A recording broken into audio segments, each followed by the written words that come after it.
Assalamualaikum warahmatullahi wabarakatuh. Hello everyone, my name is Shafira Madani, but you can call me Fira, and my ID number is 204001240668. In this video, I will explain my answer about research in language education context. Question 1. In your opinion, do all researchers, or especially first-time researchers, understand the nature of carrying out research? Explain your answer with reasons. My answer is, in my opinion, not all researchers, especially first-time researchers, understand the nature of carrying out research. Many beginners still feel confused about what research actually is and how to do it properly. This happens because they still lack experience and knowledge about research. Some of them also think that research is very difficult and only for experts. Therefore, they need more guidance and practice to understand the research process better. Question 2. Do you agree with saying that all people, or scientists and non-scientists, can carry out research to gain new knowledge? If yes, what are your reasons and how do both groups conduct their research differently? My answer? Yes, I agree that all people, but scientists and non-scientists, can carry out research to gain new knowledge. Everyone has the ability to observe, ask questions, and find answers in their own way. However, they conduct research differently. Scientists usually use systematic and scientific methods such as collecting the data carefully and analyzing it objectively. On the other hand, non-scientists tend to use simple and more informal ways like personal experience or daily observation. Question 3. Do you agree with saying that exploring the world of research can be very difficult and daunting for first-time research, example, undergraduates in higher education?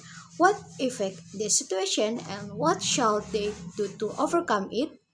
Yes, I agree that exploring research can be very difficult and even frightening for first time researchers. Many students feel overwhelmed because they do not fully understand the research process.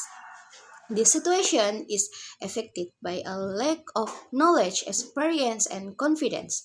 To overcome this, they shall learn step by step, read more reference, and ask for guidance from lecturer or friends. Practice is also important to help them become more confident. For what do you know of research design? Explain your answer.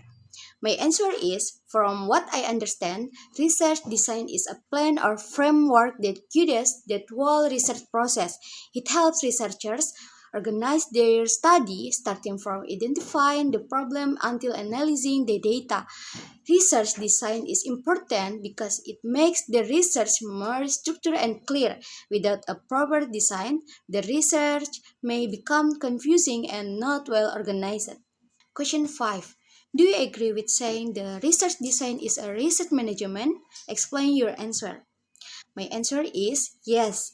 I agree that research design can be considered as research management. This is because it helps organize and control all the activities in research. It includes planning the input, process, and output of the research.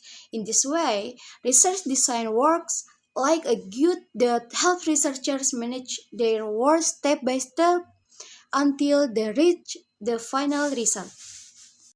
Question 6. What do you know of research stage proposed by Marx, Demetrio, and Festinger? 2010. Explain your answer. My answer is, based on my understanding, the research stage includes several important steps. They are choosing a research topic, deciding the research approach, selecting research design, determining participants, choosing data collection methods, planning procedure, analyzing that data, and setting a timeline. These stages are important because they help research conduct their study in a systematic way and produce valid results. Question 7. What do you know of the elements of research design? Explain your answer. My answer is the elements of research design include research topic, research approach, research method, research participant, research instruments, and data analysis. Each element has its own function. For example, the topic shows what is being studied. The method explains how the data is collected, and data analysis help interpret the results. All these elements are important to make the research complete and meaningful. That's all from me. Thank you so much. Assalamualaikum warahmatullahi wabarakatuh.